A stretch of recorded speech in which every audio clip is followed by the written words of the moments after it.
Magandang umaga po, Ensign Patrick John Domingo, sir. Good morning. Ang ato ang Coast Guard Davao City Station, acting deputy. Acting yapon, sir, o deputy station? Dili na ko deputy Aun sa commander na din? karon bali sa substation commander sa Santa Ana. Wow! Congratulations, sir. Substation sa Santa Ana. So, ikaw Yeah, na ang yes. commander. Yes. Oh, di ba? Bongbongga. Hindi na karon. Oh, okay. So, substation Santa Ana, PCG. Ensign Patrick John Domingo, good morning, sir. First of all, I would like to acknowledge my fellow guests here, SFO to Suralta, ma'am, good morning. And to our media partners, magandang umaga sa ating lahat. Yun lang po, ma'am. Thank you, sir. SFO2 Sheena Suralta, ma'am. Kindly meet Ensign Domingo.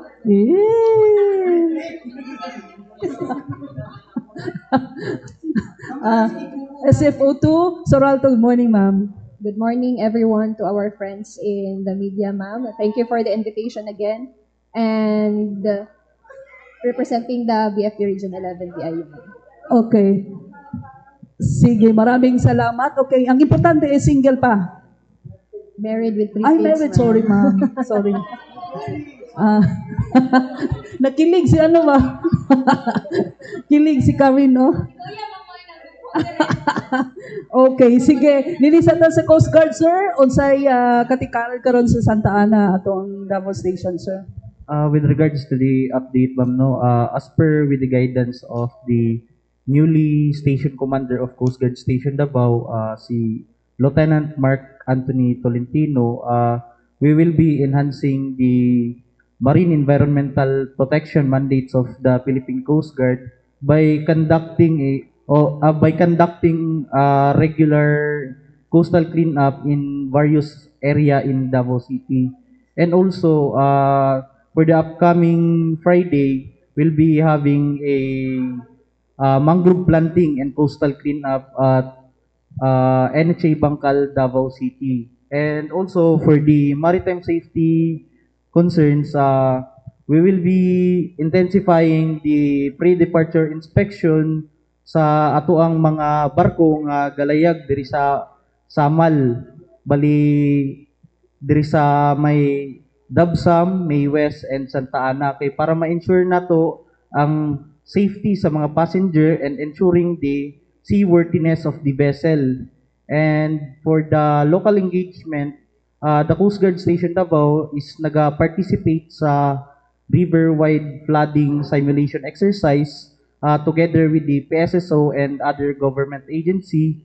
And ginaim na to ani is para ma-enhance ang ato ang operational readiness sa pagresponde sa mga baha diri sa urban sa Davao City, ma'am. Mao lang po to, ma'am. Okay, thank you, sir. Ato na i-expound niya, sir, kay speaking of baha-baha, ayan po. So, dito po si BFP, PIU, SFO2, Sheena Suralta, ma'am. Update nato sa data, ma'am, as to kani mga fire incidents na nahitabo sa region, ma'am, o sa Davao City na rin. Good morning, everyone. On behalf of our Regional Director, Fire Chief Superintendent Junito F. Maslang, and Public Information Unit of the Regional Office, for this first semester, I guess na publish mo po in one of the media here in Davao City. First semester from January, comparing January to June, comparing 2024 and 2025, there is a decrease of 32.69% of fire incidents. However, in the first 2 months in the second semester, this year versus last year, medyo ning taas ta from 200 to 241, July and August. So wala pa may September in total na data, no? So nag-increase siya mga 20% for the fire incidents. And also with this, mas ginapa-strengthen pa o mas gina-encourage sa Bureau of Fire Protection ang role sa community when it comes to fire safety and prevention. Because, as always, amo ginaingon nga, to call first our emergency hotlines when there is a fire incident, and or ang community mismo will do will help suppress fire in their area while waiting for our responders to respond. And in addition also with activities and programs of our regional office, ma'am, sir, naay project program ang amo ang regional director when it comes to the environment area, no, kay naaga encourage me og greening project and adopt a forest wherein all stations in the region, province, and municipalities and city to adopt an area where they can plant trees and also plant their own vegetables in the fire station for food sustainability within our fellow firefighters and also to share it with the community. And continuous po ang aming program, ang Oplan Ligtas na Pamayanan, which I also have emphasized before the first press conference we had na this is very important program, a significant program of the Bureau wherein the community skills and knowledge about fire safety is enhanced and strengthened within the community. And fire safety inspections are also conducted as a yearly part of our fire safety prevention program. Okay, thank you so much, ma'am. Balikan ka na mo niya, ma'am. I-ready na nato atong data. By the way, yung 200 yung increase, ma'am, whole region na yon? Ma'am, yes, ma'am. Okay, sige, ma'am. Whole region na. Okay, unahan sa nato si Sir John Domingo. Sir, yung sabi mo na may intensification, may yung strengthening sa campaign on urban planning, flooding, planning. CPDO, flooding. Yes, sir. Unsa ay gihimo nato na mga measures anak, sir? Bali sa amo ma'am, active ang amo ang deployable response group ma'am or ang amo ang quick response team na 24/7 na sila ma'am available na pag may tawag sa mga gikan sa CDRRMO, matik na siya nga makaresponde jud dayon mi ana sa mga urban flooding ma'am. Like how many personnel po ang atong i-deploy? Sa ato ang ano ma'am no, sa ato ang personnel natay mga nasa 100 ka Coast Guard personnel ma'am ang andam nga mo responde nga nakakalat na po na siya along with the substation under the Coast Guard Station Davao ma'am. Ay, unsa ilang role, sir? Pag once nga ano ma'am, pag naay baha ma'am, pag adto dito sa area, mag-ano sila og floating asset para magtabang sila sa pag rescue sa mga na-trap na individual. For example, kani sa Jade Valley ma'am na flood prone area na siya dira. Kami sa Coast Guard ma'am, ginasulod yun namo na ma'am pag baha ma'am. Okay, so ang atong mga assets, sir, wala ba'y kakulangan?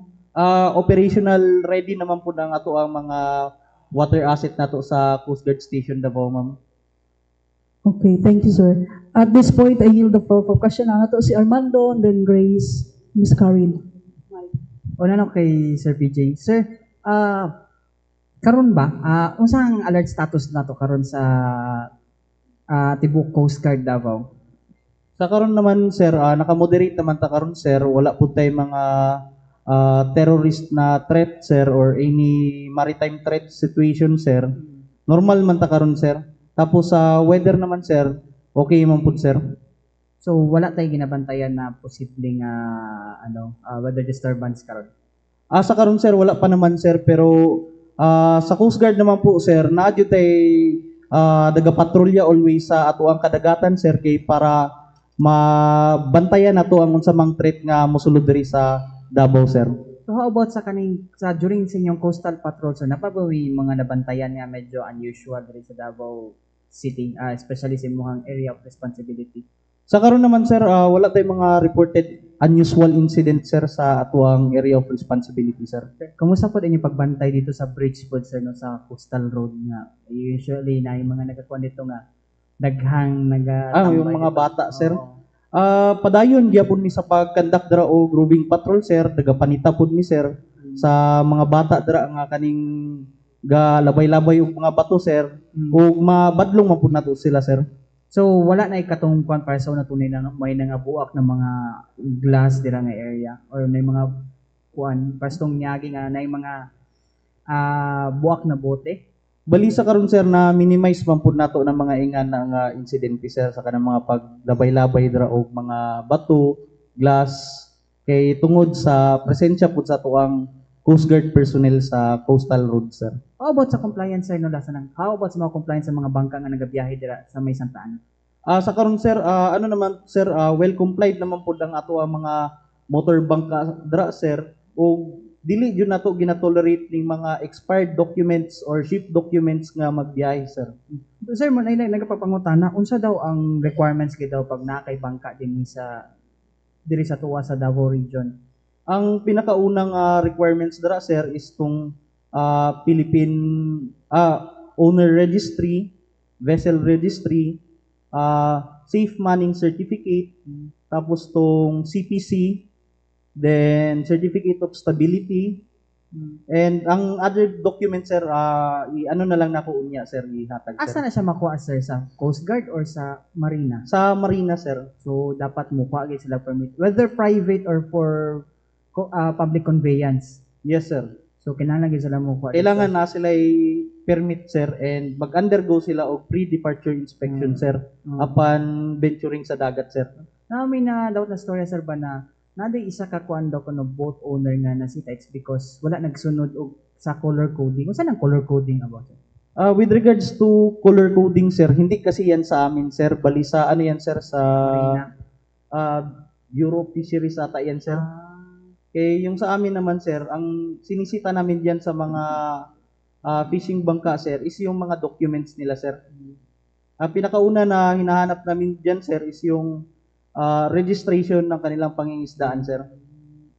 So dili siya it's because of the color but because wala siya possible wala siya kanang document. Yes sir, kana lang naman sir, SACN kana mga ingana sir. Okay, thank you sir kay Ma'am Sheena. Ma'am, last time murag na awardan ang Toril Fire Station as the best fire stations because sa inyong katong vegetable gardening ninyo murag mo tong isa sa kuan. Mo ba nitong dahilan nga nung isa ni sa inyo ang ginakuan karon nga dapat ang mga fire station na mga vegetable garden? Actually, sir, no, kaning greening project, urban agriculture greening project, isa ni siya sa initiative sa amo ang ni Fire Chief Superintendent mas ng our regional director. Isa siya sa program na gina-encourage na nga ang tanan fire stations magkaroon ani na project. So, isa siya sa mga criteria. Actually, it's not only one, it's just one of all the criterias to be one of the best fire station within the region. So, initiative ni siya sa ato ang regional director. Kaya nakita nga, of course, food sustainability for one, greening project for one, and also we can share it to the community ba?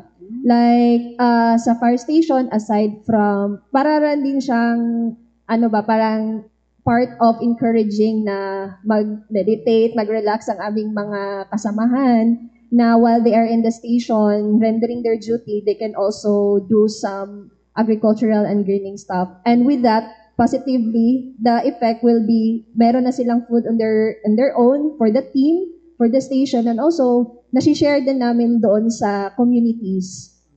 So, unsa ang murag nag-trigger aning program, ma'am, or asa ba gikan ni siya ni RD? Isa lang because when he came here, sir, isa siya sa mga I think because of the environmental factor, the environmental problem that we have not only as a country. So isa siya sa nakita pod na muragi plan gyud sa regional director, which is also affirmed by all stations na naamanggoy mga stations, sir, na like na ay mga yuta ba, na mga spare land. So for them to use it, so while kasi nag-conduct og kanang inspections, visitations, and all the stations, so parang nakita na why not, and since Mindanao is very rich with agricultural products, very rich ang ato ang land, so why not use it with that kind of project, which is also in the past na marag inspiration ba in the past na like when we were younger, we really know how to plant, so like parang gibuhi lang siya balik within the station. Kano sa siya mag-start, ma'am, or nag-start na ba niya? Actually, nag-start na ni siya katong paglingkod yun sa mo regional director. Kano So, sa ni siya, gi-encourage. He was here last, January. So it was just encouraged then until it was being planned na to be part of evaluating the stations to become the best station. So come the second quarter of this year. So doon na siya fully na implement. Sumoto ang Turil Fire Station ang himong best. One of the himong best, but we commended all the stations within the region kasi really if you come and visit not only here in Davao City but also those municipalities in other provinces, sir, makita nyo talaga that all our personnel really have more than 100% nag-give talaga ng kanilang all to have that kind of project. Last na lang, ma'am. Kato sa mga natala na sunog for the 2 months, unsa kasagaran ang hinungdan sa sunog? Okay. We have the top 3 with that data, sir, no, sa sunog. Still the same with the first semester. It's number 1, electrical connections. Number 2, open flame gasera or torch. And number 3 are mga lighted cigarette butt. So these are the top 3 causes of fire sa first semester and the first 2 months of this second semester. So July and August pa lang po yan, sir. Ang measure para ma-minimize na to niya klase ng mga cause of fire? Okay. Para ma-minimize, sir, it has always been a reminder and it has always been part of our massive information and education na program, sir, no, during, I know that you have attended and know about fire drills and lectures, and it's still the same na practice the habit of fire safety by simply unplugging unused appliance, checking, ask for professional electricians to check your wirings at home if it's more than 20 years na na-build dyan, because of course, in the long run, you have additional appliances, and if that could still carry out the energy efficiency na ginagamit sa bahay, yung mga flammables natin should be kept accordingly, stored properly for the children not to, dili nila ma-reach. And also, sir, yung ating sa ating community to actively participate in the endeavors and support the mission of the Bureau. Kaya nga yan, Oplan Ligtas na Pamayanan, always kung mapaminawan ninyo na balik-balik na miana, like kung magpatawag og meeting sa inyong purok or sa barangay, is for you to attend. Na because the community also has a big part and responsibility to be part of the operations and suppression. Especially if ang agianan, what if dili makaagi among fire trucks, so what would the community do with their parked cars or tricycles in the street? So it's a community effort. Good morning, ma'am. Dugang pangutana lang. You have mentioned na niubos no ang fire incidents sa region. First quarter. First semester, ma'am. First semester no. This year compared last year. Unsay hinungdan, ma'am? Unsay mga factors niya? And also, pwede po ba namang balaan ang sa Davao City alone?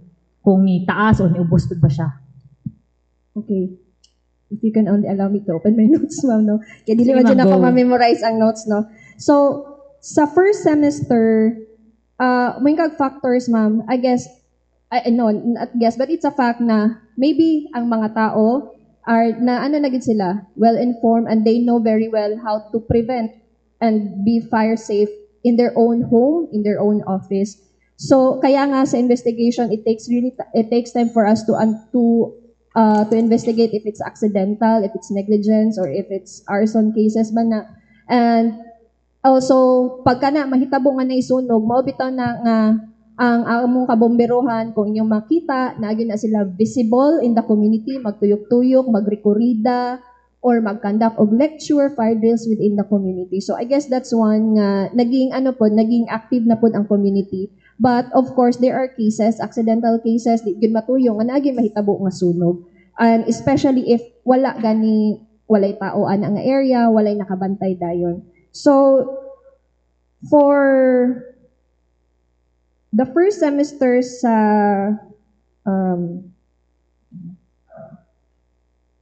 for Davao City,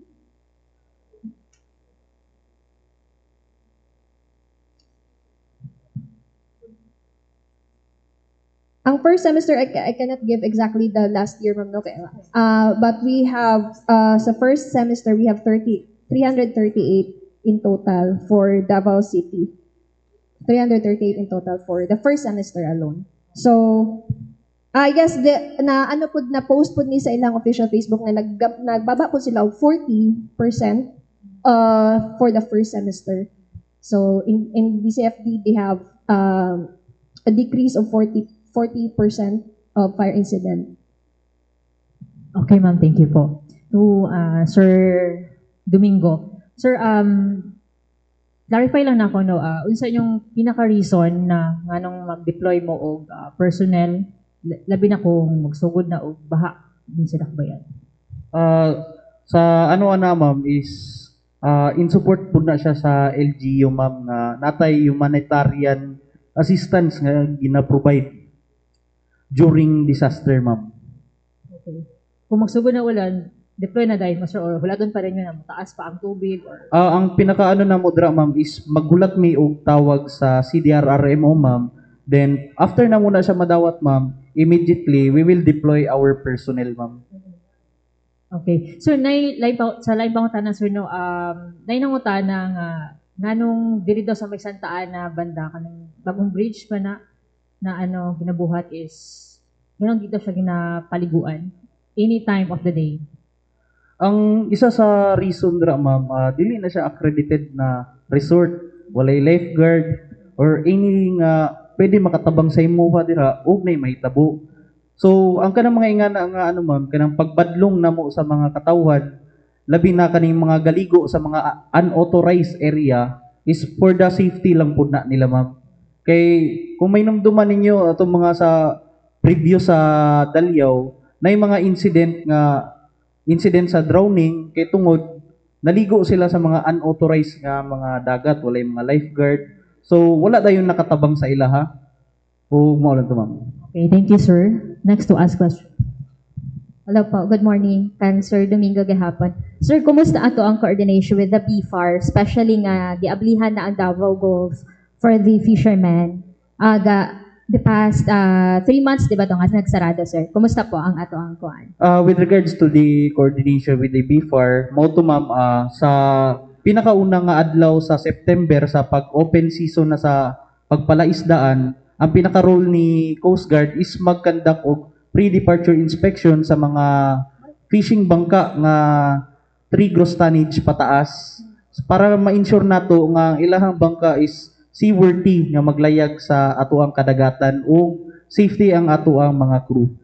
Sir, nabay nakalapas or pila ang ato ang natikita, nadakpan sa mga nagmalapason? Sa karon ma'am no, wala tay reported incident with regards to illegal fishing ma'am. Sa ato ang pre-departure checking, sir, apil na po dito sa may Davsam, dito sa May West ba na? Ginaihap ba na to, sir, in total, pila ang mga life vest nga available and pila po ang mga passengers nga allowed nga makasakay? Yes ma'am, naka-indicate na siya ma'am no sa ilahang CPC ma'am nga kung pila ang passenger nga makasakay dra. For example, ang isa ka bangka is na siya capacity nga 50. Then sa life jacket pud ana ma'am, na pud na siya at least 55 apil na pud ang sa crew ma'am. So wala pa total like changes, sir, nga dapat magsuot na gyud sila always. With regards to the wearing of life jacket, ma'am, gina-strict din na muna gina-implement sa mga open decks na vessel. Sama ani mga charters na to nga gakandak og island hopping. Dili din na muna sila ginapalarga, ma'am, kung wala na sila gasuot og life jacket, ma'am. Thank you, sir. Pwede po mga yung info, sir, especially sa inyong monitoring sa tanan nga mga fishermen din sa Davao City alone, kung nabay ka itong mga recent mga sir, daghan og nga missing, especially dito sa may Davao Oriental, nabay cases po din sa ato sa Davao. Sa station, sa Coast Guard Station Davao naman, ma'am, wala pa tay reported incident yun, ma'am, kaning sa mga missing, ma'am, nga fisher folks. Pero kung naaman, ma'am, we will update na lang, ma'am. Pero in general, sir, unsa ang ato ang reminders sa mga mananagat? Para sa reminders na to no sa ato ang mga fisher folks is to take extra precautionary measure upon venturing the sea para ma-ensure nato ang ang safety nila. Magdala sila life jacket, kaning labi na ning cellphone, tapos dili sila mag-adto sa mga area nga walay signal. Thank you po, Sir Domingo. To Ma'am Soralta, good morning po, Ma'am. Ma'am, nagsugod ng per months. So, daghan gyud ang mga Christian, nagasugod nagpalit og mga Christmas decors, unsa ato ang reminder sa ilaha, ma'am, ug unsa pud tong number 1 nga kinahanglan nila hinumduman nga if ever magpalit na sila og Christmas decors. It is always nga gina-remind ang public no to buy quality checked na mga appliance, especially with the Christmas lights that amang gyud mamalitan ano, and always check of course ang ilahang mga saksakan kung dili ba na diya pag-spark pagsaksak nila, and of course to check if mag-heat ba na ang ilahang mga appliance. Always naamay ang among information and education section no naga-post mi og mga reminders as always, and of course sa Ricorida, and if makita ninyo nga visible sila in the area, ilagin na gina-announce sa trompa na it's not only with those Christmas appliance na magbantay sila, but in everything, in all appliance that has something to do with electrical or anything that is hazardous to fire, gina-remind sila kung na dapat bantayan nila kung magamit sila. And kanang sa mga appliance, if magpalit sila og mga gamit, tanaw na to kung barato og lig-on ba og na-check ba gyud na ICC quality check ba gyud na quality check ba gyud siya. Kay I know sa everyone wants to to feel the spirit of Christmas and also magtipid because of and basing nag-inflate na karon so mangita gyud og barato, but let us always be sure of the quality of the product na we are going to buy, and of course check the quality of our electrical wirings at home if okay pa ba siya. Thank you po, Ma'am.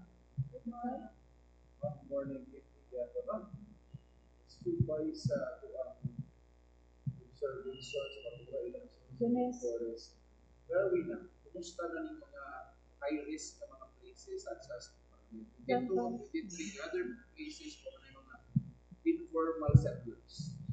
Sir, with that, sir, no, perminte man gini ninyo madunggan sa ko ang Oplan Ligtas na pamayanan jud. Maumbitaw na ang atong mga kabomberohan, nagaadto sa community, sa barangay, down to every purok, sir. Kay sa OLP manggod, diha manggod mahibalan ang community fire plan. Kung kani siya nga certain area is red, orange, or yellow. Red if it's very high risk, especially this is Davao City, daghan gyud ta diri red zone. And naamang po na siya sa Memorandum Circular 2019-49 with then Secretary Anyo nga maging part ang OLP sa barangay disaster ba nga magplan sila with fire safety and prevention. So ang kabomberohan nagaadto, naga-remind og mabitong kanang OLP pud sir naga-create diha og grupo.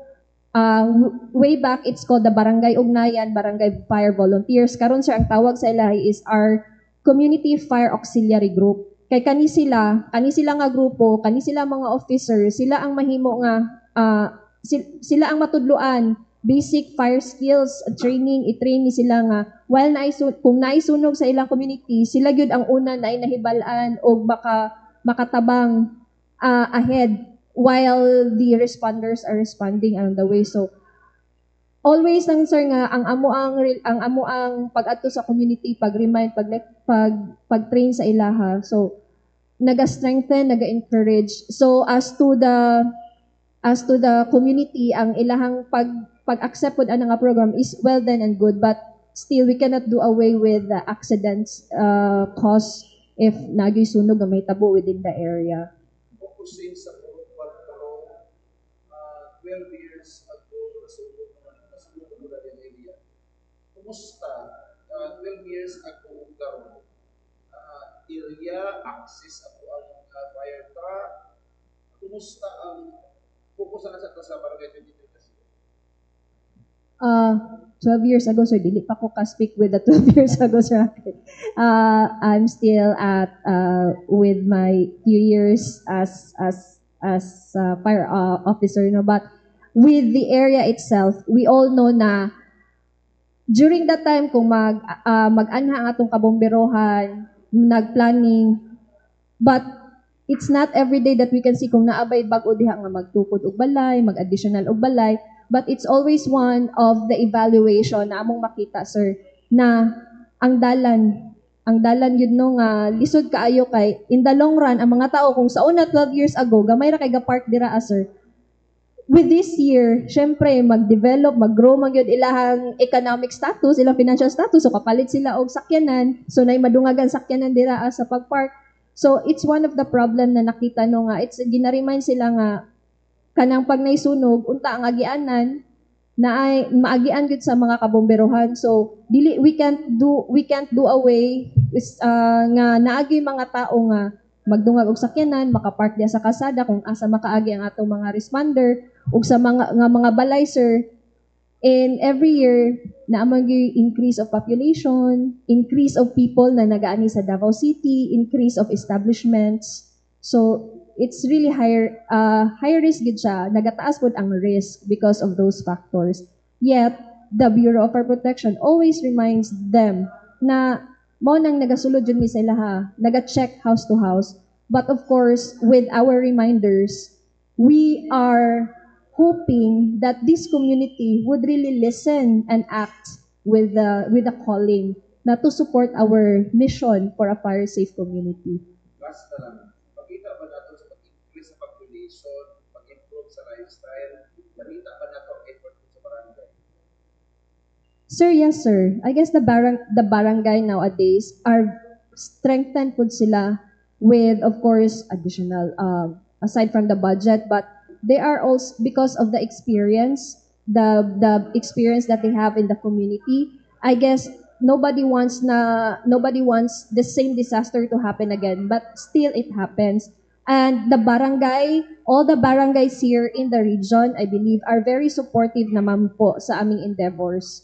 So, they equip, every time po nagpapatawag yung Bureau of Fire ng mga example lectures, drills, and trainings, they're very supportive. They give people, pag may meeting, inaano talaga nila, in-encourage yung community nila. But as to, after what happens there, yun din yung ang aming hope na may effect with our cause in calling a fire, na maging safe sila with the hazards and dangers of sunod.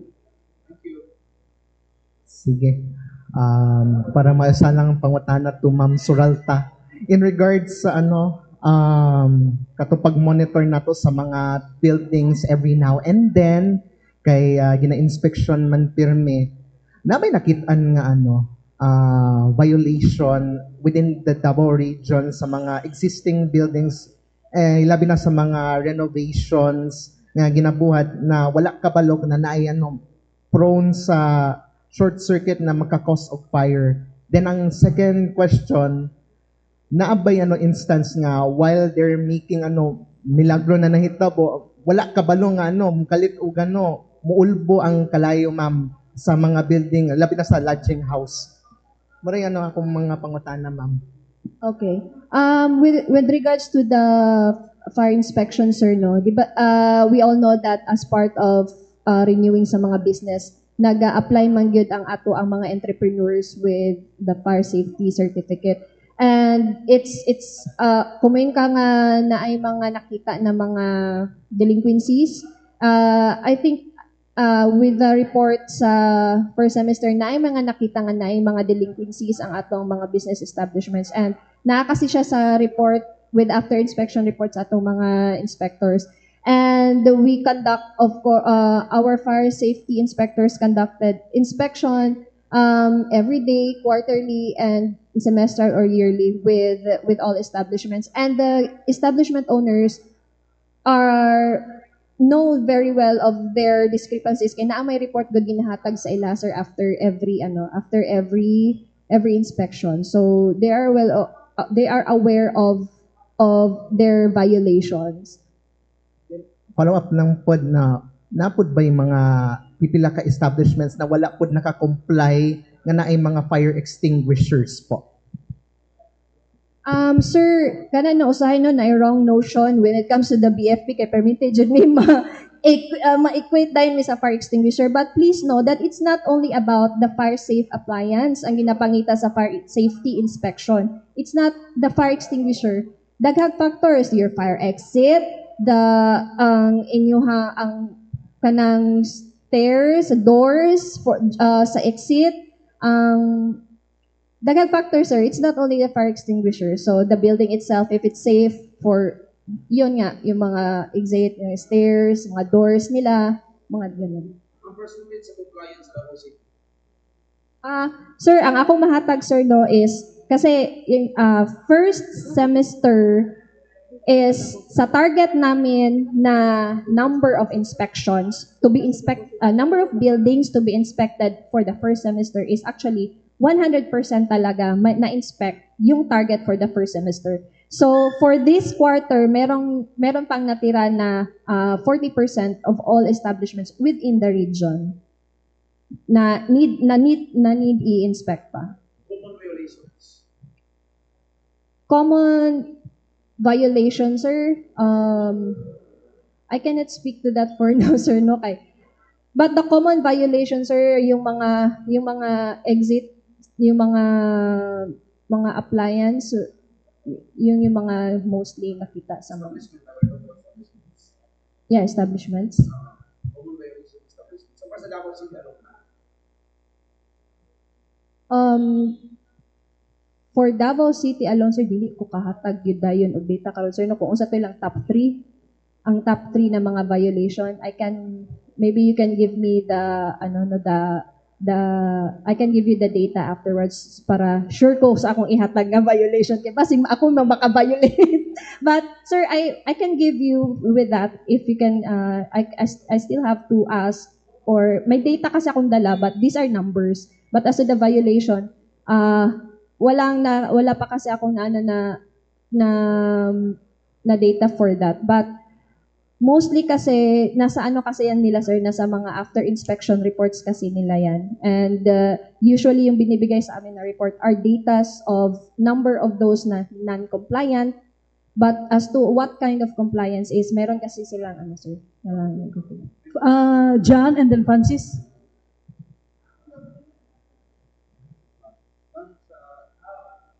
Alleged mo sa mga quality sa mga Pilipinas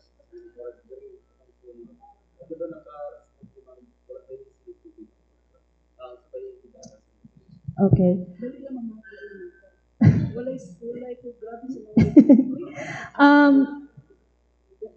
Pwede ba yung vehemently din? May tao, joke lang, sir. Dili po na siya tinuod, no? Because pag wala po'y tubig, dili po pwede nga makapark ang among fire truck ng walay tubig. That would be very blatantly mali yun kay na siya. Kaya pwede may makaswana na sa admin, no? But maybe what they, of course, I know the feeling of the victims. Of course, they will say that nga walay tubig. But ang fire truck siyang capacity, no, pila ka gallons, 1,000 gallons of sa nga tubig sa sulod sa fire truck, and then there's a water pressure, and it would only last for 10 to 15 minutes with that kind of pressure during fire suppression, and it's continuous. That is why during the operation, fire hydrants, water tanker that would feed the water to the operating fire truck, makatabang yun na siya. Kaya of course, pag nana dito isa ka fire truck nakasulod during the suppression operation, di naman na siya kalabas, sir. Diba? So that's why we have the water tanker, we have other fire trucks to feed there. And it will only last 10 to 15 minutes ang capacity sa fire truck na to, nga makalabas og tubig. So, I would understand if they will say nga, ulay tubig, but because of course they're the victims and they wanted to na mapalong gid ang apoy sa madali nga panahon, but they would also have to understand na nagin na siya tubig ang fire truck, sir. But if you see a fire truck po nga nakatambay tapos kanaganing murag nagbaw ang head niya, so kana siya is an unserviceable fire truck. But all our fire trucks nagin na siya sulod tubig even if nakapark po yan. Yes, sir. Yes, sir. Yes, sir. They are a very significant partner with when it comes to fire safety and prevention, especially sa suppression, sir. Dako kaayog tabang ang fire volunteers, especially here in Davao City. I can see that they are very active and very supportive, sir. Kay sila gyud una, ang una nga nag-ano, naa sa road, and of course, and they are so willing because that's volunteerism. So it's very ano ba for them para sa community. Ma'am, klaro na to, ma'am. So it's not true nga walay tubig ang fire truck na respond. No, ma'am, it's not true. So naagid na itubig, ma'am. Naagid tubig ang fire truck. It just siguro it happens na nakita na nila nga nahurot na during that time of operation. Continuous kasi yan, ma'am. Yung capacity ng ating fire truck with 1,000 gallon with the pressure pag-suppress pag-operation, that would only last 10 minutes, 10 to 15. In terms of emissions sa mga sakyanan sa mga fire truck at last person of India na yung last na yung magdadagdagan sa fire truck at sa operation. Sa karoon ng ba Under maintenance, para sure lang ko, sir, ha? Di ko magkamali. Okay. Fire trucks. So we're talking of the logistics.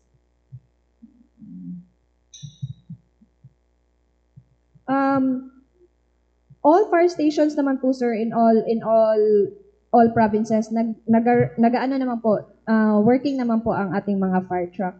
As to the number of kanang under maintenance, it's because yung especially yung katugan yung mga karaan na itong mga 1960s, 1970s na mga fire truck. So kato sila, sir, always to sila gina under maintenance because of old age. So Sa Davao City, ma'am, ilan ba yung fire truck? Ilan kayo?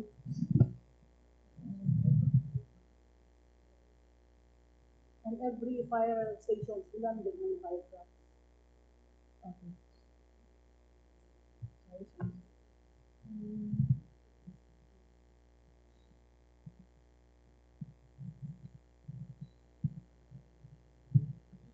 Okay.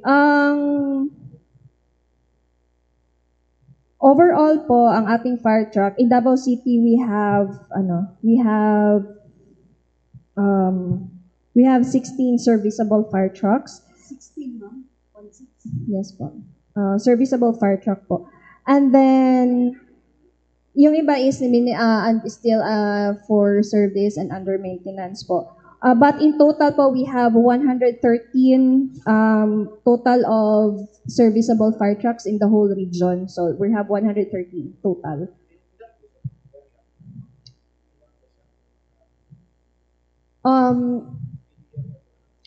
Ideally, sir, with the growing population and the growing number of establishments, sir, it's not only the equipment po, yes, dili po siya enough, but that is why in the modernization program of the Bureau of Fire Protection, that is why kung makita ninyo always nga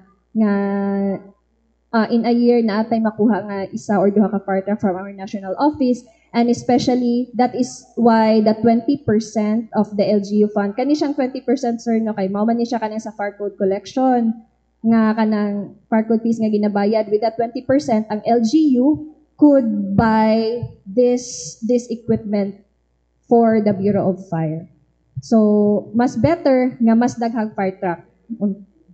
Pero naman tayo private po mga augmentation, ma'am, di ba? Yes, ma'am. Aka ng mga LGU owned. Yes, we have LGU owned 18 in total. LGU owned fire trucks we have.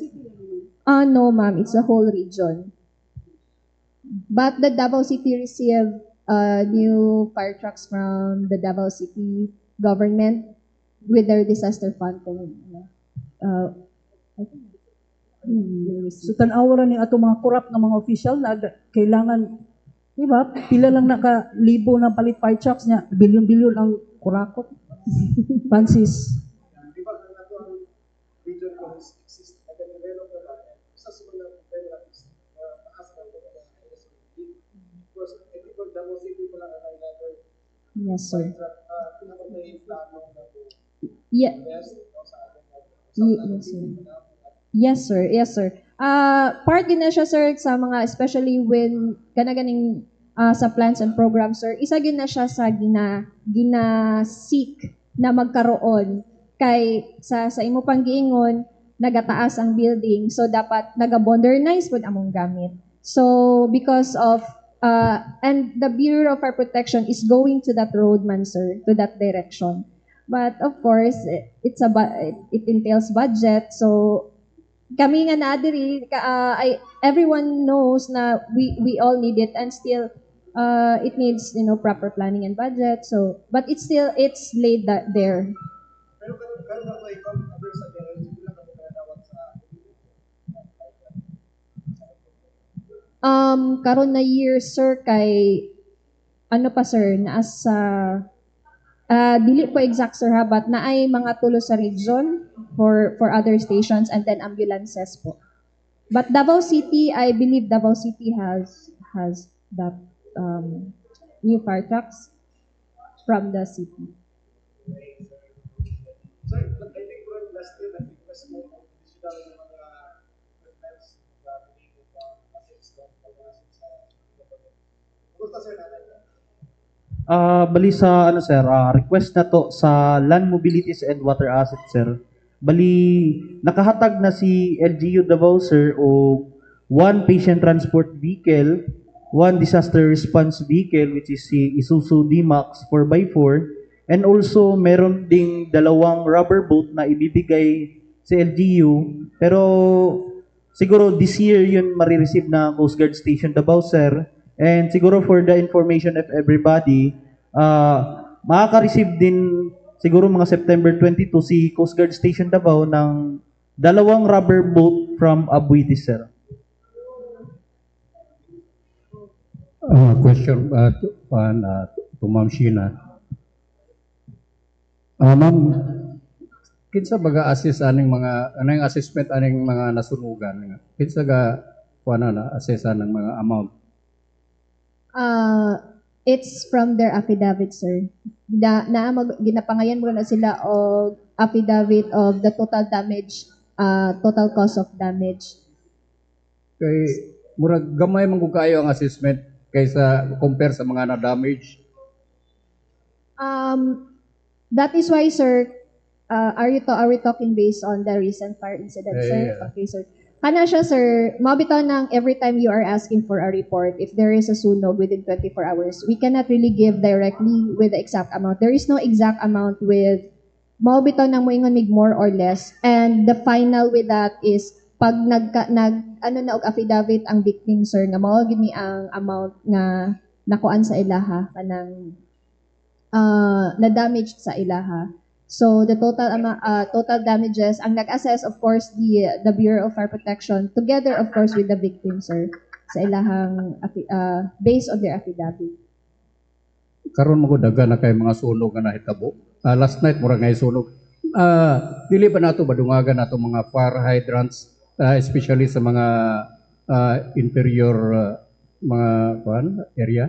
With regards to the fire hydrant, sir, no, I believe na amagod na siya nakaano na siya, sir, nakamuwa, nakabalaw na siya, sir, na ang water department nato together with the Bureau of Fire and the local nga sila mismo in collaboration na mag-create o maghimo or magdungag paana in case needed. But I believe the Davao City, sir, during the early months of this year, na ay meeting together with the Davao City Water District na magdungag o mag-assess pa sa katong uban nga fire hydrants. Kay, yes, sir, it's true na dako kay siyang tabang when it comes to during fire operations. So it's the water department and the city. Naana na siya mowa, sir. So when it comes to addition siguro, mo nang mag-assess og balik, mag-check og balik para makabalo kung asa na pud kung naay kailangan idungag o kailangan na i-assess na abay working ba ang tanan. So okay, thank you, ma'am. Okay, thank you, ma'am. I believe wala na yung mangutana, no? Sige, i-wrap up na nato because dapat tayo mga other things na nga hisgutan. Si Richie maghatag po og update karon sa ato ang media bill. Okay. And Sin Patrick John Domingo, dahil kayong salamat, sir. Unless napakay mga announcement na, sir. Siguro pahimangno na lang siguro no sa ato ang mga pasahero nga mosakay diri sa Santa Ana nga kung ignan sila sa boat operator or boat captain na magsuot og life jacket, i-comply na lang nila kay para walay maantalang biyahe. So naa day mga tigasin din. Ma'am? Mga tigasin, apoy di mga tigasin di mo sa Meron talaga ma'am, hindi natin yan may iwasan yung ayaw magsuot ng life jacket. Oo. Pero minsan na-enforce naman natin yan, pero naantala lang yung biyahe dahil diyan. Bunala na to tungod sa ilang malangan-langan ta. So, Siguro ma'am, and also ma'am dun sa mga boat operator na mag-ano lang din ng mga extra precautionary measure para safe yung ating passenger. Yun lang ma'am. okay. Sige sir, manakay mi diha sir ha. Nga maglangan-langan mi sir. Di maglangan-langan mi pagbunalan mi nimo sir. Maraming salamat SFO2 Suralta ma'am. Thank you so much ma'am dahil kayo mag-information basta ikaw ang mulingkod ma'am. Ikan sa Bureau of Fire Protection 11. Thank you ma'am. Sige na pa-announcement ma'am. Okay, same, still a reminder, no, we cannot do it alone. The BFP cannot do it alone. So, we are encouraging the community na in kasong may sunog, tawag muna bago mag-content sa ating mga Facebook, no? And of course, kita nga mga adults, it's practice the habit of fire safety at home, office, anywhere, para pod ka na nga characteristic fire safety and prevention is maadapt pod na sa atong mga younger generation. So I guess we all know na katong mga basic na reminder, dili ta matulog nga nag-charge atong mga cellphone, unplug unused appliances, flammable, store it accordingly para dili ma-reach atong mga bata, and before you go out in your respective homes, double check po sa ating mga electrical sa bahay to be sure na iwas hazards and dangers sa sunog. And yun lang. And of course, you can follow, of course, the official Facebook page of all the stations, the provinces, municipalities, or our Bureau of Fire Protection 11 official Facebook page of BFP Region 11. Thank you so much SFO2. Sheena Suralta, maraming salamat ma'am. Ano nga yung PIP sa PIU? Public Information Unit. Unit. Ma'am. Public Unit lang kami Information kasi Unit. 4 lang kami doon. Okay, thank you so much ma'am. And Sin Patrick John Domingo, ato ang commander sa Santa Ana Davao Station, Coast Guard. Thank you sir. Umabuhay po tayong lahat. Thank you so much guys. God bless us all.